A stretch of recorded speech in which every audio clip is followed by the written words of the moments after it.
Maayong hapon, Negros. Ini ang Digicast Negros 10. Ang nagapanguna nga napulot ka mga balita sa isla sa Negros ang amon ni gadulong sa inyo. Update ninyo kami via Facebook, YouTube, kag sa KK Channel 11. Kag subong mabataan nyo kami live sa FM station nga 91.1 FMR Bacolod. Kag yari na ang top 10 nga mga balita sa Negros, subong adlaw. Pagsaylo sa South Terminal, ginatunan, may mga pasahero kag drivers nga nagapamalabag. Pulis nga nagastigo sa menor de edad, ginkasuhan na. Tricycle driver patay matapos mabunggungan sa service bus sa La Castellana. Japanese firm plano nga magtukod sa recycling facility sa Bacolod City. Kag sa good vibes, ang halo-halo nga may 17 flavors ara na sa Bacolod. Kinatanan sa Digicast Negros 10. Sa number 10,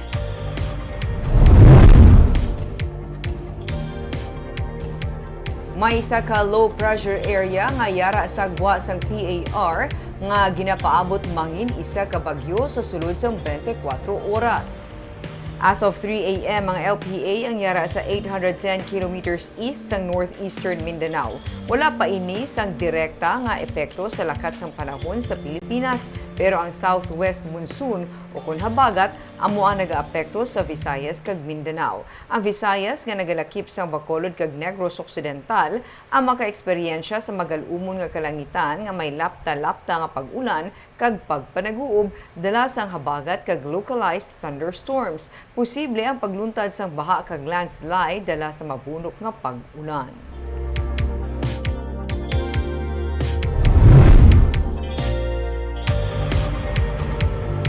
Sa number 9, isa ka Japanese firm ang nagaplano sa karon patukod sa recycling facility sa Bacolod City bilang kabahin sa ilang 1 billion pesos ka investment sa syudad. Sa pagsinapos sa Department of Public Services, ginpalabot sa pamunuan sang Keiwa Kogyo Company Limited ang tuyo ang magpatukod sa recycling facility sa Barangay Felisa sa Bacolod City. Sunod sa kay City Administrator Attorney Pacifico Magari III, ang Japanese firm ang handa nga mag-invest ng kapin sa 1 bilyon ka pesos para sa operation kag construction sang ginaplano nga pasilidad. Kabahin ini sang tikang sang syudad agud masolusyonan ang problema sa basura. Sunod sa kay Magari, ginatunan man karon sa syudad ang public-private partnership para sa amo nga programa kag padayon ang ilang pagbaton sa proposal halin sa mga proponent. Ang Japanese firm ang ikatatlo nga kumpanya nga nakasabit sang proposal para sa ginaplano nga recycling facility. They have a facility in Japan nga that can segregate, no? Tapos at the same time, once ma-segregate, i-reprocess nila into I believe it's wala ko gid lang taong details, but some of it is usable plastics. Well, if it's going to be PPP, it will be at the cost of the proponent. Like the Balokan nila. Wala pa. Bali, may ara lang sang depende on what will be accomplished. Depende kung mobra ka planta for the recycling. So, depende na sa scheme sang proposal.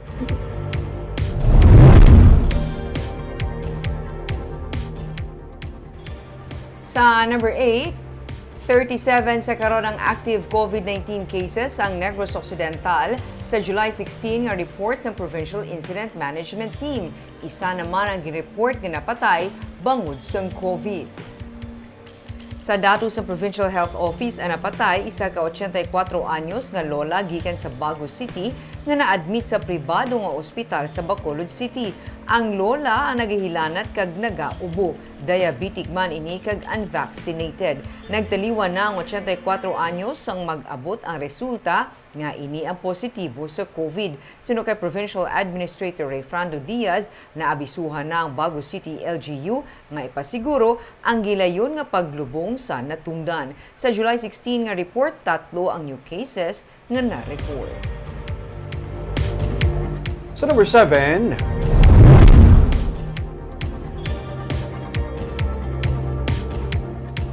ginapabaskog sa karon sa probinsya ang ilang legal basis sa pag-take over sa building sa tupad sa Corazon Locsin Montelibano Memorial Regional Hospital.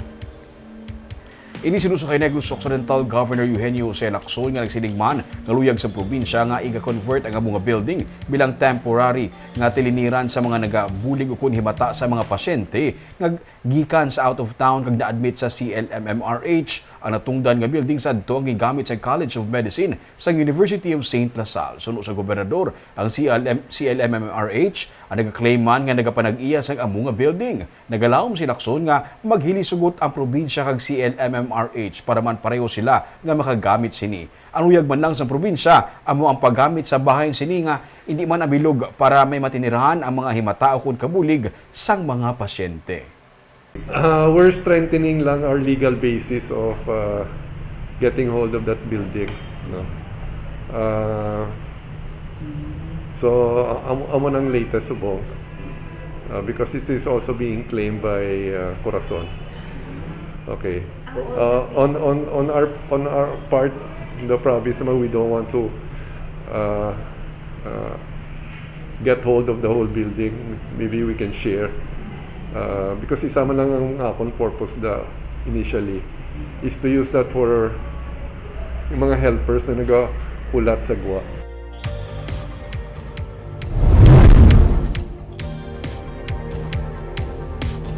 Sa number 6, kaso nga physical injuries na napasaka na batok sa pulis nga nagpangastigo sang menor de edad sa Bacolod City. Ginpasaka na sa Bacolod City Prosecutor's Office ang reklamo nga physical injuries angot sa Republic Act 7610 bato kay Police Staff Sergeant Harry Gonzaga Lunes sang hapon. Sunod kay Police Captain Dax Santillan, hepe sang Police Station 6, ilagin pasaka ang kaso base sa statements ng duha ka mga menor de edad nga nagapang-edaron 12 kag 13 anyos matapos ginalegar nga ginkastigo ni Gonzaga sa Dalan Luzuriaga, Barangay 30 sa Bacolod sang Hulyo 11. Si Gonzaga ang nagdestino sa First Mobile Company nga nakabase sa syudad sang Silay. Nagatubangay sa barangay ang kampus ng pulis kag pamilya sang mga menor de edad apang wala magpaareglo ang mga pamilya kag nagpasaka sang reklamo. Sa Biyernes natala na nga mag-abot ang staff ni Senator Raffy Tulfo sa Bacolod para tubangon ng pulis kag ang mga pamilya sang mga kabataan.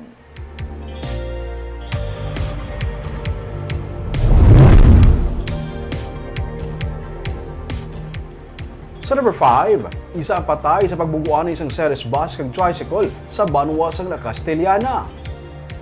Patay ang tricycle driver matapos mabuguan sa series bus sa may sitio Kambagting, Barangay Kabakungan, Banwa sang La Castellana Domingo sang hapon. Ang biktima ginkilala kay Anthony Paulan, 42 anyos, isa ka negosyante kag residente sa Barangay Ginpanaan, Moises Padilla. Samtang ang driver sa bus ang ginkilala kay Alberto Ricomo. Sunod sa kay Police Captain Dennis Melfarejo, Deputy Chief of Police sa La Castellana PNP, gikan ang bus sa Barangay Kabakungan padulong sa Moises Padilla samtang nagasugata ang tricycle sa bus. Bangod sa mabasko nga pagbunggo sang bus sa tricycle, nag-agom sa manuba nga pilas si Paulan nga nagresulta sa iya kamatayon. Nagatubangay na ang magtimbang nga bahin kag nag-aregluhanay. Gin-release na ang driver sa bus kag hindi na interesado ang pamilya sang biktima nga magpasaka sang kaso.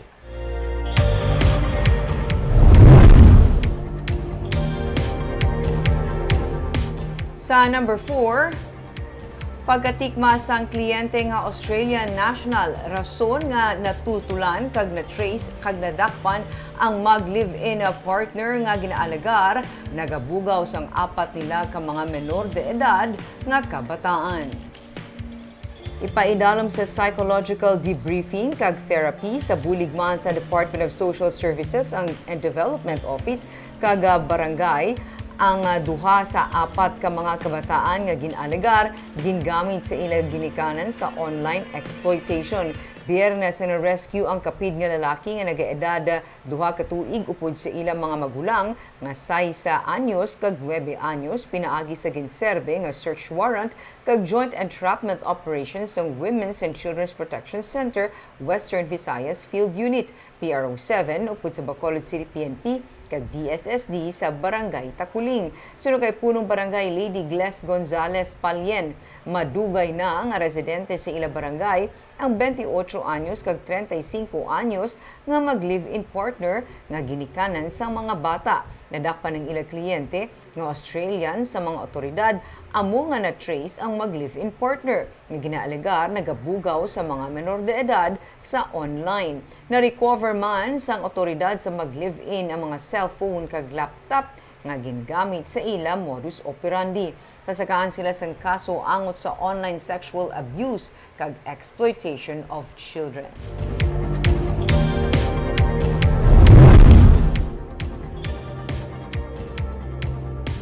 Sa number 3, demolition sa illegal structure sa Purok Lampirong Barangay 2 sa Bacolod City ginsugura na. Masunod kay ga-demolish ang mga pamalay kung napanagtag ng ayuda para sa mga apektado nga pamilya. Ginbakbak na sa katapos ang City Legal Office Enforcement Team ang pader nga ginakabing illegal structure sa kilid sa Mambulok Creek sa Purok Lampirong sa Barangay 2 sa Bacolod City. Sunod sa kay Ray Di Masana, team leader sa enforcement team, idaso nila ang pagguba sa mga balay sang 32 ka mga pamilya nga naserbihan na sa notice to vacate kag demolition. Inikon matigayon ang paghatag sa financial assistance sa mga apektado nga pamilya. Si Willand Riverial handa nga magbiya sa yagindak-an nga balay nga ginpatukod sa ila amay nga anay barangay Kagawad.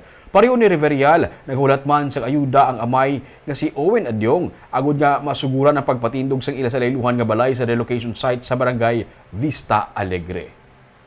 Na nasubuan na naguna kay para sa akon tani ako pa tani ako kay gusto ko tani ano pa niyo balay mo do patagda do ako giban nublian nila pero galing mo ito mo kaya mo ginang balsang gobyerno man masunod sa lahi magsigpaningway na masalamat ba ta sa gobyerno tayo maging provide mo sa amon nga luti maski pa paano kabudlay di mag-ulan siguro gano kamo magbaha okay subo nga akong gamit ipakarga ko lang ni sa karon kaya tingin na matamat ko lang ganito may truck na to kuno sigwa oo ito naman hara naman kami may gabulig man wala man kami ginapabayan di sa ano kaya ako ga ano man kami sa mayor naton nga mabuligan tadi si mayor ko may mabulig man to sa amon sa masin sa kasasistan no may ara di sa yatag sa amon ang hindi gidya halin no in spite sang ara ng financial assistance nila ara ng tanan wala kita mahimo wala kita choice kakasundin sila nato katabi. Sa number 2, may 40 ka mga empleyado sa City Engineering Department sa San Carlos City ang ginpaidalom sa random drug testing sang Lunes. Ini silang na-assign sa motor pool. Sunod kay Mayor Renato Gustilo, silang unang nga batch sa mga empleyado nga ginpaidalom sa drug testing nga ginpamunuan sa San Carlos City Anti-Drug Abuse Council. Ang tikang nagapasiguro sa isa ka drug-free workplace sandigman sa mandato sa Civil Service Commission. Sunod kay Gustilo, sa pagsulundan man sa CSC, hindi mapagwa ang resulta tubtub nga napatuman na ang confirmatory test sa yadtong nagpositibo. Padayunon na pa ang drug testing. May 900 ka regular nga empleyado ang San Carlos kag 700 tubtub 800 naman ang mga casual kag job order workers. Sang 2021, may hindi magdubo sa 8 ka mga JO sa syudad ang nagpositibo man sa paggamit sang illegal nga droga. Sa tion nga may regular nga empleyado ang magpositibo, siyang ipaidalom sa drug dependency examination.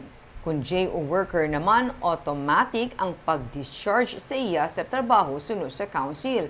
Pero ang JO worker ang pwede man kung luyag sini mag-submit sa community-based drug rehabilitation program sa local government para may higayon nga makabalik trabaho. So, subject to confirmation na siya, ginapadala pa nato na sa Manila. So, Manila ang final. Para malain test up, nag-positive sa aton, pag-abot sa Manila, nag-negative. Bangod ang ambal nila, may number of days nga gin-store mo para sa travel niya.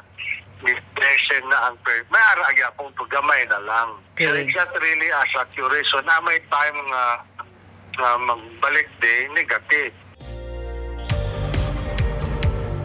Kaag sa numero 1 sa mga balita, subong adlaw.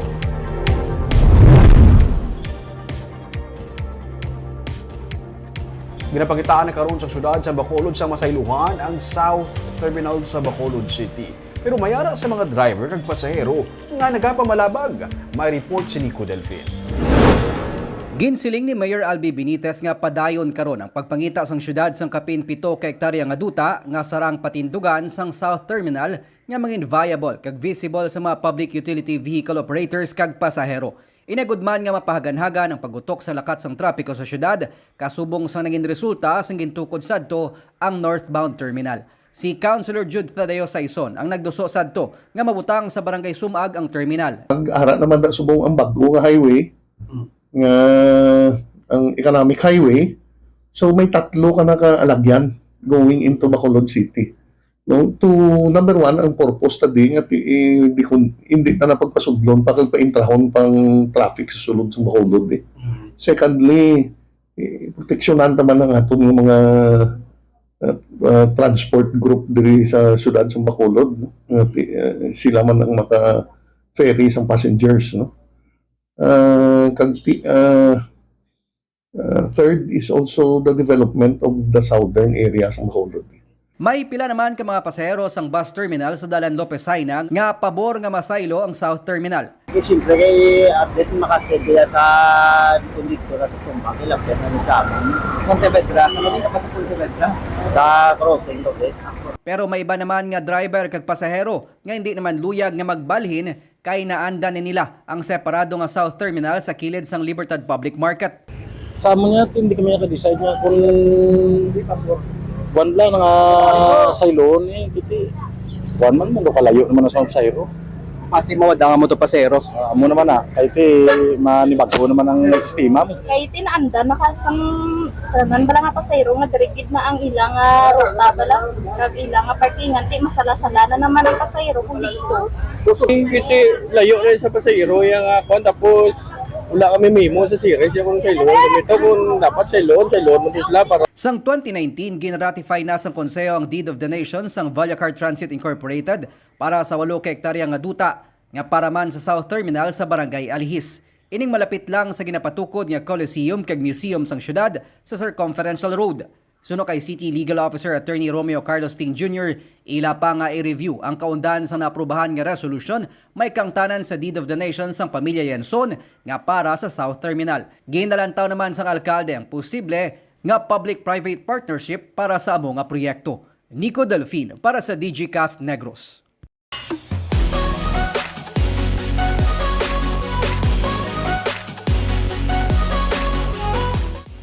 Sa Good Vibes, ang kilala nga kalan-an sang halo-halo sa Silay City nga may 17 ka flavors nagbukas na sa Bacolod. Ang dragon fruit halo-halo ang pinakabago nila na flavor. May report si Romeo Subaldo. Nangin popular ang Kalye Luna nga halo-halo sa Antonio Luna Street sa Silay City bangod magluwas sa creamy nga ice sa halo-halo. May 17 sila ka mga flavors ang halo-halo. Ang pinakaulihing nga gindugang dragon fruit flavor nga halo-halo. Ang dragon fruit ginupod sa vanilla nga ice cream kag creamy nga ice. Kung ano kamusta sa bulsang dragon fruit na ano sa? Perti ka namin, daw laing din siya, daw nag-dragon man ang imo itsura.